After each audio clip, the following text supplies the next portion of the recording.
Tell me, Isagi Yoichi, do you understand it now?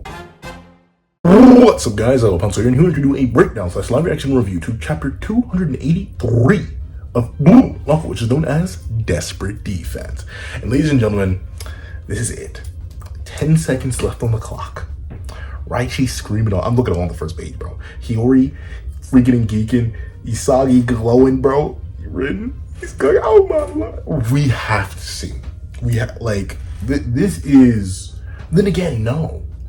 Is it? I was about to say, this is make or break. I mean, it is. Like, they have to stop Ren. But the question is, will Isagi succeed? Has he truly woken up? He has to. Like, there's no way. There's no way Isagi fails to stop Ren. Like, I mean, I get it. Rin's clearly supposed to be Isagi's long-running antagonist, but like, if he really loses to Rin again, Isagi, I meant to put you on a watch. But let's not waste any more time. Let's hop right into it. Editing me. Are you ready? 3, 2, 1, go. What's up, guys? I got with a pencil here. Fun fact, I do them into have it on me. Wait, I got an idea. Have it on me. And keep it on at all times. And another fun fact. Yeah, it's not gonna sound good, but yeah, you know we're pretty drawn. It's peak alive, bro. Isagi woke up last chapter. That man was throughout the entire game, apparently. But now he's wide awake. And he has to cook. Right? I mean, no, he has to cook. Like, this is his moment. Because like the whole, I'm not gonna say the whole narrative, but kind of the whole narrative has been building to a point like this. Building to a point where Isagi properly overcomes Rin. And obviously with their last interaction being an inverse of the situation, where it was Isagi's motivation and desire to win that awakened Rin, it's Rin's desire and motivation to win that is awakening Isagi. Ultimately, if Rin gets more out of this awakening exchange, ultimately, Isagi, I'm just telling you, please go. But let's not waste any more time and let's hop right into it. Let's see, let me hit the Raichi voice real quick. Stop him! For real. I thought she was just mad. He's like, oh man, why am I here? Because like, she don't, and it truly is just the format. But luckily enough, I wanted to say that for much longer. This game, apparently the volume's about to end in like 2 chapters, so this game has to end in like the next 2 chapters. Obviously with only 10 seconds left on the clock for the Masters to like, clearly the game has to end very, very soon. But the big bodacious thing that I am sort of sad about with the entire new this league as a whole is that due to the nature of the format and how it's only limited to 3v3s, I feel like we didn't really get enough of what we could have gotten from a setup like this. Like having all the Masters, having multiple New Gen 11 players, having the entirety of Blue Lock. Obviously, this is the last Blue Lock training mission. Like, I feel like we could have gotten a lot more if the goal limit was just raised. Like first to 5, but then again, I get it. If it's not first to 5, like it's a strikers game. But still, I don't know, dog. Like it is sad that from before the game started, everybody and their mama, myself included, was like, Shido's gonna score 1 goal at the start and then basically be worthless for the rest of the game. And what has happened? He scored 1 goal like half a year ago at this point. And he's done nothing else. I mean, he's been on lockdown, and he's shown up occasionally, but like no one has been under the illusion that she was going to score again. Because he's just not that important. And thusly, I feel sad for the boy. Like, he's saying, for real? Because he's like, am I for real stuck like this? Am I for real just here, only to suffer? Let's see. So we got, I mentioned how sad I was with this last time, but I'm still sad that apparently Ness is getting nothing this game. Nothing. Why? Why have him acknowledge Isagi's magic and then proceed to take away the one opportunity he has to work with Isagi? Nah. But enough. Let me actually get into the chapter. For real? Make it in time. He always like, I know I'm cooked. I will not be able to reach him. But let's see, Isagi Yoichi. Gagamaru. Just help out, bro. Please. Let's see. Isagi-kun. I love how that's all Rin can see. He's like, oh, wait, no. Please make it in time. Isagi-kun, that's Hiyori. But let's see. The king in black versus the king in white. Come on, Rin! Ren's like, oh, Isagi, you know exactly what I'm into. I'm about to come on solid and I'm about to, boom! Jeez, and he burst straight through. Go on, Noose. You know what? I'll admit, he's grown more and more on me. I really like Loki. He is Noah done in a more interesting way. And not to say that Noah's done poorly. Once again, I think Noah and his recent character revelations, they work massively for the character. And once again, both do work as final endgame tier antagonists. And with both being from France, literally the final match in this series will be Isagi and Blue Lock as a whole overcoming these two. Like, it is literally digidestined. Like, it's written in the code. Just like Isagi winning, this game's written in the code. The Noah and Loki team up is kind of just an inevitability. It's not even like an if or an and or definitely not a but. No, it's just going to happen. But with that being the case, I love how passionate he's been about awakening the new talent and then letting it thrive. You know what I'm talking about? Because Noah ultimately is still all in it for himself. Like, he admits, he's like, I really just want Kaiser to be there so he can actually rival me.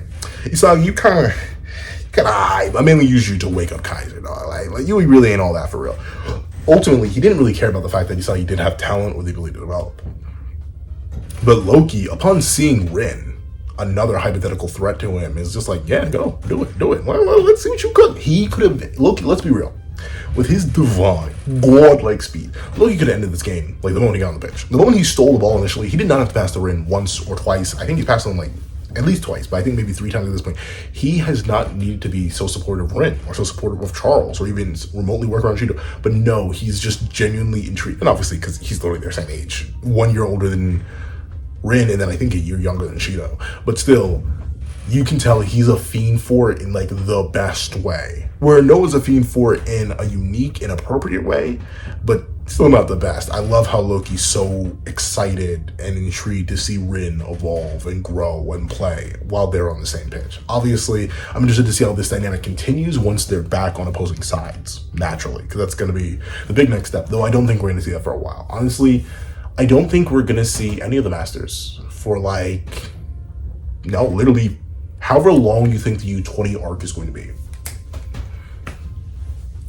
We may not see the match. How long has the No Eat to Sleep been going on? Each match takes about a year, I want to say, or at least like 3/4 of a year, or at least the last 2 matches have. I forget how long Manshine is, but I think that was also like 3/4. Barcha may have been the shortest match, I think. So what, the New Eat to Sleep has been like 4-ish years long. We are not seeing the Masters for half a decade, or at least we're not seeing them on the pitch anytime soon. Well, let's see. Go on, new star. Rin, you fiend! Ooh, it's all clean. It's all clean. Oh, but you know what? I'll admit, Rin, why you low-key look like you lacking here, dog? Like, don't get me wrong, this is a crazy panel. This is, in fact, shock horror thumbnail material. Dare I say, unless this chapter has something even crazier, this is going to be thumbnail material. But it is crazy that Isagi looks as clean as he does. In fact, editing me, don't worry, I got you, buckaroo. Look at how clean Isagi looks, dog. From the bursting puzzle pieces that are escaping across his entire face, to the sharp white hair, to the enlightened, literally not just enlightened as in he's awoken to a new level, but enlightened as in the sense of he's literally lighter everywhere. And obviously the puzzle pieces for the full aura. Rin, he doesn't look too locked in, bro. Like, sure, the tongue is out, but his eyes are normal. His veins ain't popping as much as they could be. The aura looks a little bit suppressed. He's not darkened. Like, I don't know. I was expecting more to go a little bit harder on a panel like this, though it still admittedly does go a bit crazy, right? And obviously, it makes sense that Isagi stands out so much more in this panel because this is just a continuation of Rin's already existing evolution, right? Meanwhile, this is technically a continuation. We've seen this, like, all-white Isagi before, puzzle pieces and all, but this is the first time it's been, like, actually continuous. But let's see. Rin, you want to obliterate me to win, right? I did, kind of, sort of, but Isagi, he just said, you ain't nothing but a stepping stone, dog. You made me cook. Let's see. Oh, no, never mind. He's a fiend for it. He's genuinely repeating this man's name in his head over and over again. Isagi. You see, like, There aren't even allegations at this point, dog. It's just the law of nature. It's just the fact of the universe, dog. Dare I even call these allegations, or are they just facts? They may just be facts. Let's see. Isagi. He's like, poor Gagamaru. He's like, what are these two doing? What is wrong with these two people? Let's see. Did he fail again? Oh. But there we go. Look at that. See, there we go. There was where he fully locked in. Isagi. But darn, Isagi. No, please tell me he didn't fail. Please tell me he's going to lock in. I win. Isagi. Doesn't that feel good? You freak. I'm just a pawn now. Did he set up for my glorious king? This is how you beat a genius. My glorious king.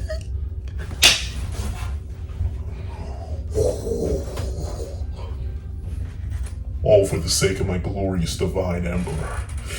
Isagi Yoichi, you know your place. That's what I'm talking about. Okay, obviously that's great. But that's actually kind of sad.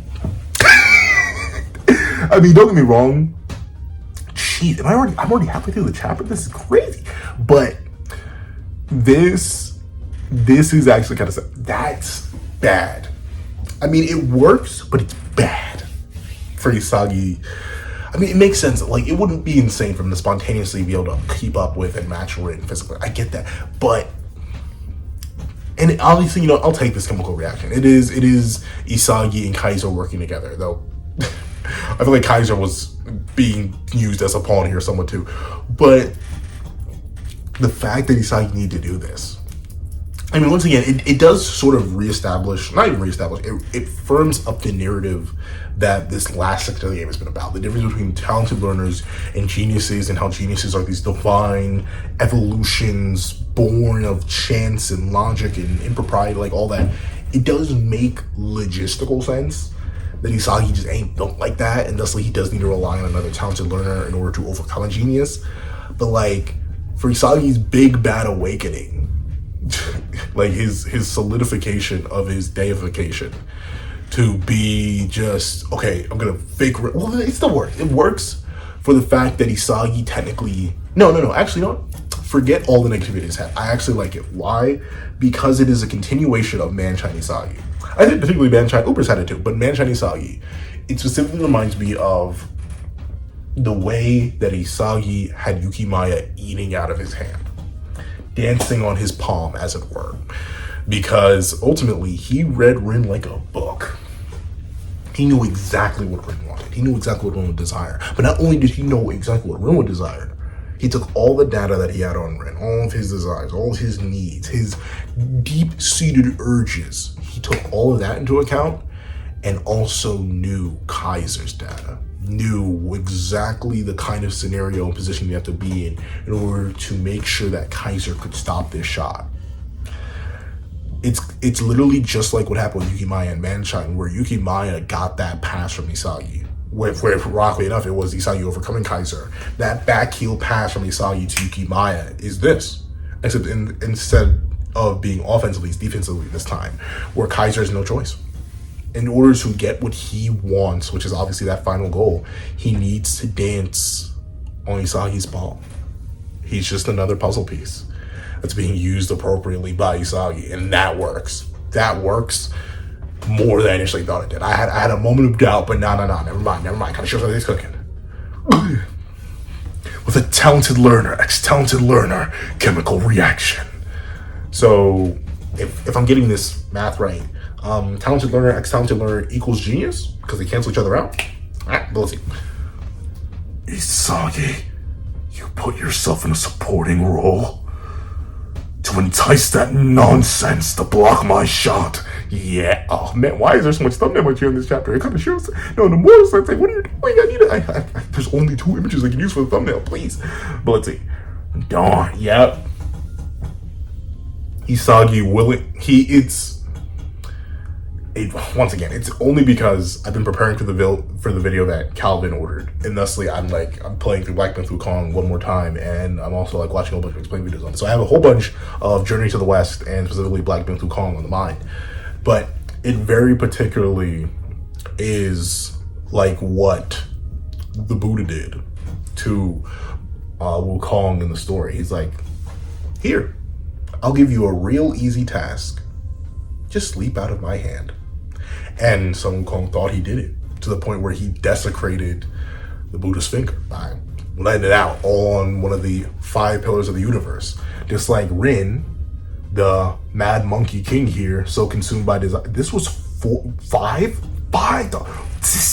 What? No more. Are you okay? 1, 2, 3, 4, 5, 6 double spell. What is wrong with you? I mean, I love it, but 6. But once again, to continue with the references, Isagi in this case is the Buddha who gave Rin, the Monkey King, an obvious chance, something so clear, something so easy, something so perfect and simple, the exact thing that Rin desired. He offered Rin the throne, essentially, with something as easy as this.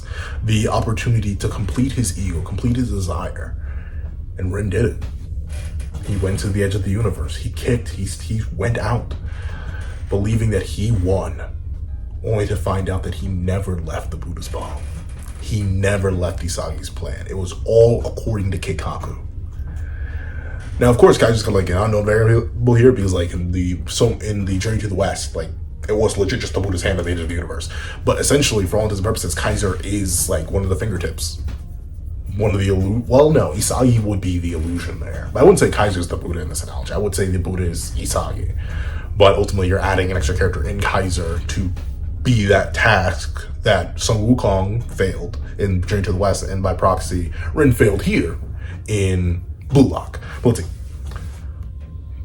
Boom! We're not safe just yet. I only grazed. Uh-oh. Oh no! Please. Gagamaru, please. I need you to come. Gagamaru, please. It's going to the frame. Okay, so remove that analogy. I mean, kind of sorry. It still works. I still think the Journey to the West analog works.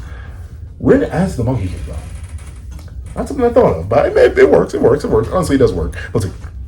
No, don't go in. What do you mean? Get Gagamaru, please. You have one job, bro. Stop it. It ricocheted. No, it's going in. Charles is like, Charles, you feed. That's my king.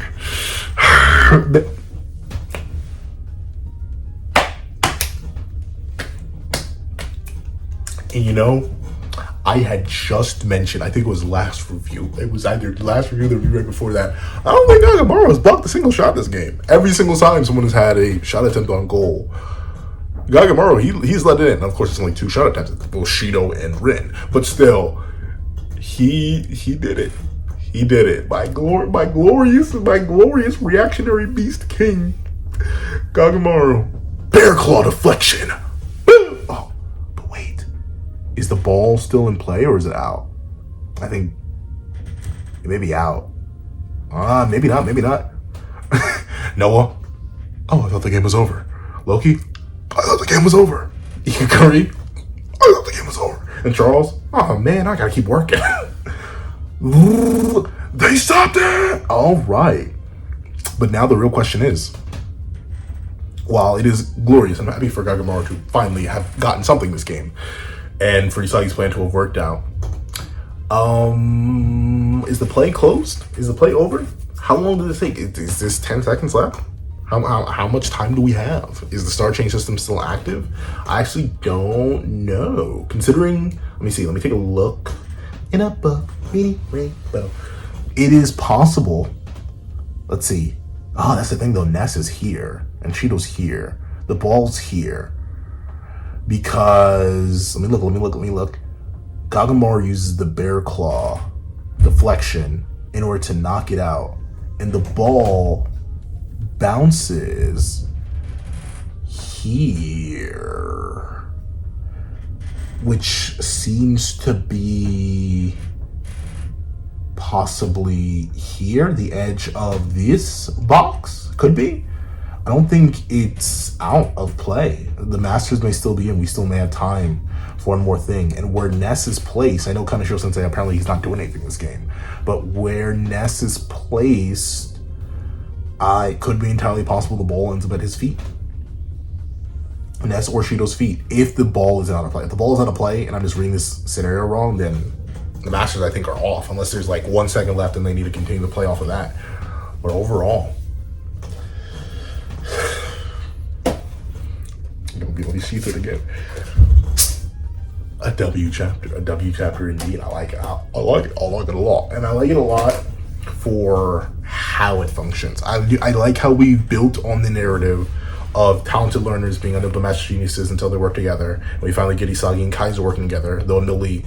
And I like how it's Isagi and Kaiser working together, with Kaiser specifically dancing in the palm of Isagi's hand, and Rin dancing in the palm of Isagi's hand. Isagi using the fact, not just the fact that he knows Rin, but the fact that he knows Kaiser, the fact that he knows everything, the fact that he uses all that big old data and shoved it all into his big old juicy brain in order to produce the perfect system, the perfect chemical reaction in order to stop Rin, and that the Gagamaru helped clutch up in the end. Glorious, glorious, glorious. But if you're all the way to the end of this video, please do me a favor and leave Bear Claw.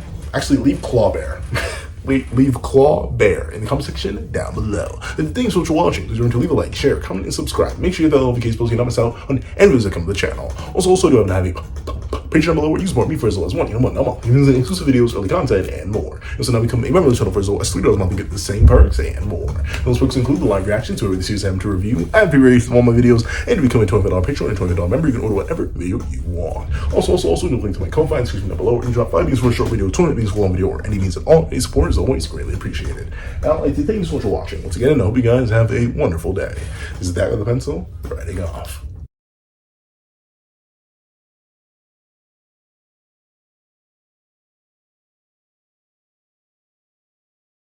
I'd like to give a thank you to our $3 members: Zara, Greyhound, Eternal Flame, Red Wolf 4765, Astro, Brandon Payne, Glacier XZ, and G Prosper.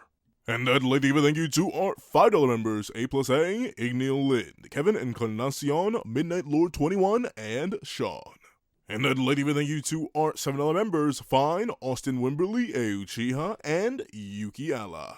And I'd like to give a thank you to our $10 members: AZ Void, J Warrior, and Robbie Uchiha. And I'd like to give a big old thank you to our $10 patrons: Overlord Zero, Waki Munoz, and Idem Okami. And I'd like to give a final gracious gargantuan thank you to our $100 That Guy with a Pencil tier patron, Calvin Elder.